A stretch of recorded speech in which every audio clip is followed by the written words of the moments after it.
Good morning, everyone. Fifth class. Today is 5th of February और day है Saturday. तो जैसा कि आपको पता है कि आपके जो फाइनल एग्जाम की डेट शीट है वो भी आ चुकी है। अगले मंथ से जो वो स्टार्ट हो जाएंगे मार्च से। तो हम लोग जो वो सैम्पल पेपर नहीं, फाइनल जो भी पेपर था, विंटर जो भी स्कूल थे वहाँ का, उसको जो वो डिस्कस कर रहे थे। हमने जो वो फर्स्ट और सेकंड क्वेश्चन कंप्लीट कर लिए हैं। तो आज हम करेंगे थर्ड क्वेश्चन। आप ही करेंगे। आपका जो वो आज टेस्ट होगा। बस इस वीडियो को पूरा देखिए, इसमें जो मैं समझा दूंगा कि कैसे कैसे आपने क्या क्या करना है। ठीक है। इसको करने के बाद जो वो आपने एकदम से जो वो टेस्ट करना स्टार्ट कर देना है। टोटल यहाँ पे 5 क्वेश्चन है। देखिए कैसे कैसे क्वेश्चन थे। बिल्कुल ऐसा ही जो वो पैटर्न रहने वाला है। आपके जो फाइनल एग्जाम होगा उसमें भी बिल्कुल ऐसा ही पैटर्न रहने वाला हो। हालांकि क्वेश्चन जो वो चेंज होंगे, लेकिन अ, थोड़े से जो वो चेंज हो सकते हैं। ठीक है, तो पैटर्न यही रहेगा कि आपका जो फर्स्ट क्वेश्चन है, जैसे 10 क्वेश्चन आएंगे फर्स्ट क्वेश्चन में, वो जो वो एक एक नंबर के होंगे, वन लाइनर हो सकते हैं, फिलअप हो सकते हैं, ट्रू फॉल्स हो सकते हैं। वैसे सेकंड क्वेश्चन में जो हमने कल किए थे। ठीक है। तो थर्ड क्वेश्चन है। थर्ड क्वेश्चन में जो आपको एनी 5 करने होंगे, सॉरी एनी 5 नहीं, एनी 3 करने होंगे। ठीक है। और ये जो वो सभी क्वेश्चन दो दो नंबर के होंगे। ठीक है, तो चलिए देखते हैं कैसे कैसे क्वेश्चन है। आपने ये खुद ही करने हैं। यहाँ पे लिखा है if cost of 1 kg, 1 kilogram लिखा है, 1 kg टोमेटो। तो टोमेटो का जो प्राइस है 1 kg 12 रुपीज है। बहुत कम है आजकल तो, 40 रुपीज के आसपास चला होगा। तो यहाँ पे लिखा है कि 1 kg टोमेटो, टोमेटो मतलब टमाटर।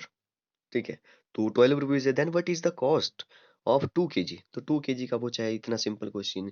1 kg का 12 है, 2 kg का आप लिख दीजिए सिंपल। आपने लिखना है स्टेटमेंट बना करके। ठीक है। आप लिखिए cost of 1 kg tomato equal to 12 rupees. फिर आपने लिखना है then the cost of 2 kg of tomato. ठीक है। इसका एक छोटा सा हिंट मैं आपको देता हूँ। जैसे मान लो 1 किलो आलू का जो प्राइस है, आलू मतलब पोटैटो। ठीक है, तो मान लो 20 रुपीज है, 20 रुपीज है। तो आपने जो 5 kg का निकालना है, तो 5 × 20 करिए। 25 जो 100 होता है, 100 रुपीज आ जाएगा। तो कुछ इस तरह से ही आपने जो इसको भी करना है। तो 1 kg टोमेटो का जो प्राइस है 12 है, तो 2 kg का पूछ रहा है। ठीक है, कितना सिंपल सा क्वेश्चन है। नेक्स्ट देखिए। नेक्स्ट क्वेश्चन में जो वो इसने पूछा factor, right all the factor. आपने जो वो हिंदी पे ज्यादा ध्यान नहीं देना है, इंग्लिश वाला देखिए सिर्फ। इंग्लिश में जो लिखा है। ठीक है। Right all the factor of 36। 36 के सभी फैक्टर निकले हैं। 36 के सभी फैक्टर आपको लिखने हैं। अब देखिए सभी फैक्टर लिखने का मतलब है कि 1 भी आएगा, 36 भी आएगा। 1 और 36 तो हर मतलब कि एक खुद, एक 1, दो फैक्टर तो हर किसी नंबर के होते हैं। अगर पूछे कम से कम कितने फैक्टर हो सकते हैं, तो दो तो हो सकते हैं। हर किसी के दो फैक्टर होते हैं। एक 1 तो, 1 is the factor of all number. एक वो खुद खुद का फैक्टर जरूर होगा। तो इसका मतलब दो फैक्टर तो हमें मिल गए। 1 मल्टीप्लाई बाय 36। फैक्टर का सीधा सीधा सा मल्टीप्लाई मतलब है कि उसको जो वो किसी दूसरे नंबर के साथ मल्टीप्लाई करके 36 बन जाएगा। तो 1 है फैक्टर मेरा, तो 1 को 36 से करूंगा तो 36 मिल जाएगा। तो 1 मल्टीप्लाई बाय 36, 36। 2 से देखिए अब। 2 में, सॉरी मैं तो यहाँ पे बताने लग गया, ये आपने खुद करना है। अ, मैंने थोड़ा-सा शुरुआत कर दी इसकी। मैं जो वो किसी और फैक्टर की आपको बताता हूँ। जैसे मान लो आपको आ गया क्वेश्चन 38। ठीक है, 38 का निकालूँगा। तो 1 मल्टीप्लाई बाय 38 इक्वल टू 38। 1 और 38 तो होंगी। अब 2 से देखिए, 2 से जाता है क्योंकि लास्ट जो वो 8 है, यूनिट डिजिट। तो 92 जा होता है 38। तो 38 आ गया। अब 3 से देखिए, 3 से नहीं जाता है। 4 से देखिए, नहीं जाता है। 5 से देखिए, नहीं जाता है। 6 से देखिए, नहीं जाता है। 7 नहीं जाएगा। 8 से नहीं जाएगा। 9 से नहीं जाएगा। ठीक है।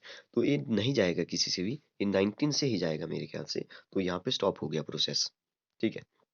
उसके बाद आपने 1 2 लिखना है फैक्टर ऑफ, आपने फिर लिखना है फैक्टर ऑफ 36 इक्वल टू, ये जो नीचे की तरफ 1 2 फिर 19 फिर 38। तो 1 2 19 एंड 38। तो कुछ इस तरह से जो आपने 36 के जो वो फैक्टर निकालने हैं। नेक्स्ट देखिए, नेक्स्ट जो यहाँ पे मल्टीप्लाई वाला क्वेश्चन है, इसको आप बेलर्स मेथड से करें।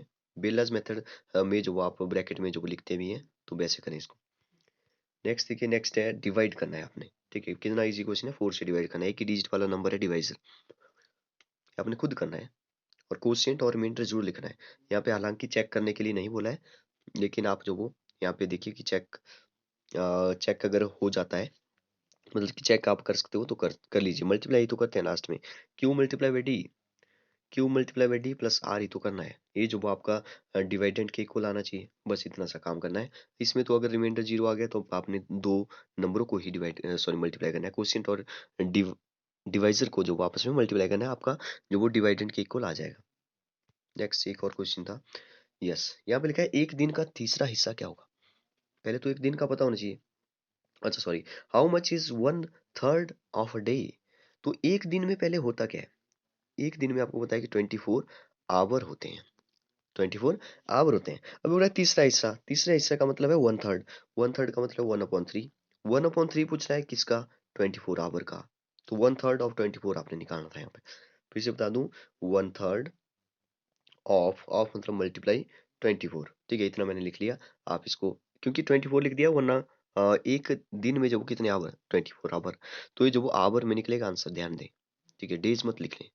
तो वन थर्ड ऑफ 24, इसको जो आपने काटना है 3 से 24 काटिए और आपका आंसर आ जाएगा आवर में। ठीक है, जैसे एक और एग्जांपल लेते हैं। जैसे आपको पूछ लिया one eighth of a day. तो आपको लिखना है कि एक दिन जो वो पहले तो 24 आवर का होता है। तो वन एट्थ ऑफ 24 पूछ रहा है। तो one eight multiply by 24। Eight one जा एट, एट थ्री जा होता है 24। तो 3 आवर आ गया इसका आंसर। तो कुछ इस तरह से ही आपने वो क्वेश्चन करना है। नेक्स्ट देखिए, लास्ट क्वेश्चन। इसमें तो आपने जोड़ना ही है, ऐड करना है। ठीक है, तो यहाँ पे आप इनको ऐड करिए, आपका आंसर आ जाएगा। ठीक है, तो ठीक है, इनको जो आप अच्छे से जो इनकी प्रैक्टिस करिए। अच्छा, जो कल वाले जो क्वेश्चन थे उनको भी डिस्कस कर लेते हैं। बहुत सारे बच्चों को जब उनमें भी जो वो कुछ डाउट्स थे। तो देखिए, ये जो वो कल वाले क्वेश्चन थे, कल जो वो हालांकि बहुत सारे बच्चों का जो चेक नहीं हो पाया था, तो मार्क्स नहीं मिल पाए थे, तो आप जो वो उनको खुद ही चेक कर लें। ठीक है, खुद ही इनको जो वो चेक कर लें। देखिए यहाँ पे लिखा है how many zeros are there in 100 lakh. तो 100 लाख में कितनी जीरो होती है? देखिए, 100 लिख लिया, लाख में होती है आगे 5 जीरो। तो 3 4 5 टोटल हो गई 7 जीरो।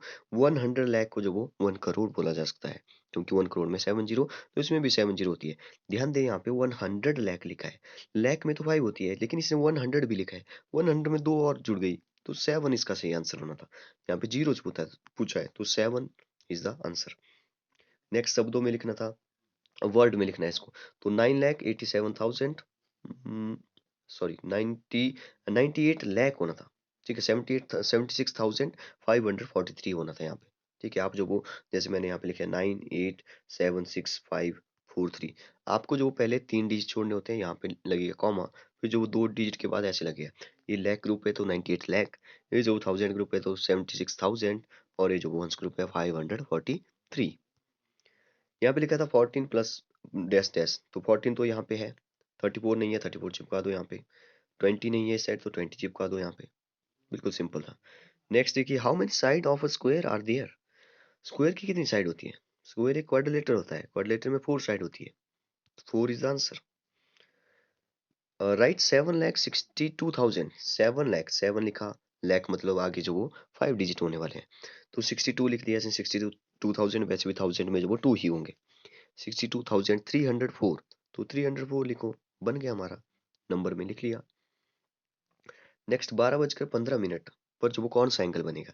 तो ए है सर्कल, सॉरी क्लॉक। तो यहाँ पे बजते हैं 12, 12 बजेंगे तो बिल्कुल 12 पर होगी आवर वाली हैंड। ठीक है, और 15 पर 15 मिनट होंगे, तो आपको पता है 5 3 जा 15 होता है, तो 3 पर होगा। 3 पर जो वो आपकी मिनट वाली हैंड होगी। तो ए वाला एंगल पूछ रहा है, कितना एंगल बन रहा है दोनों के बीच में? 90 डिग्री बन रहा है, तो 90 डिग्री इज द आंसर।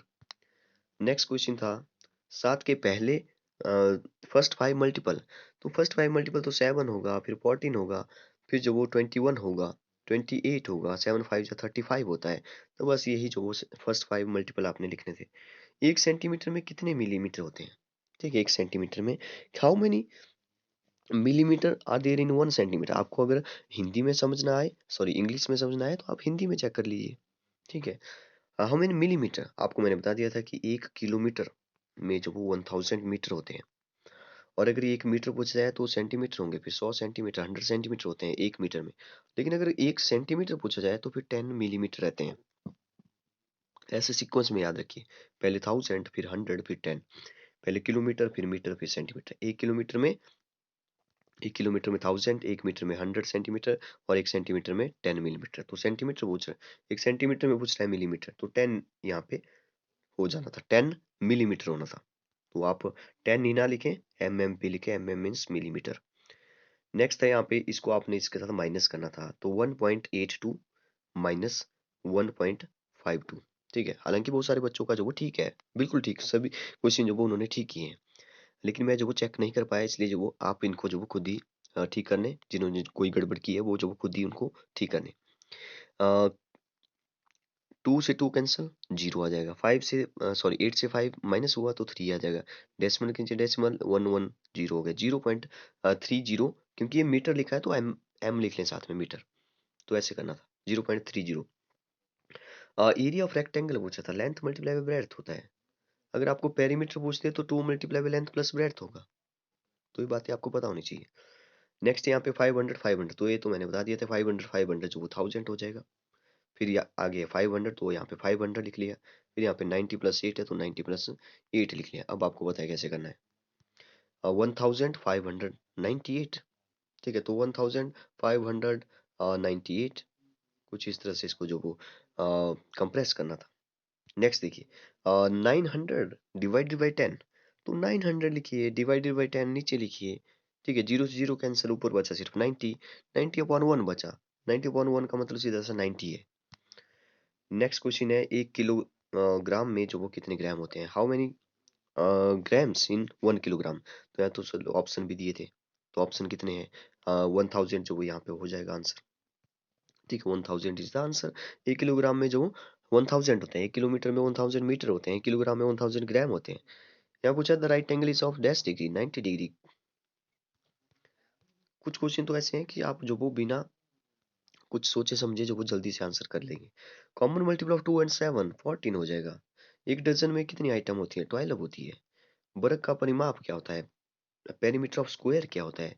तो स्क्वायर का जो पेरीमीटर होता है वो यहाँ पे तो ऑप्शन भी दिए हैं, देखिए, ये जो वो एरिया है और ये जो वो परिमाप है, पेरीमीटर है सॉरी, तो ये हो जाएगा 4 मल्टीप्लाई बाय साइड।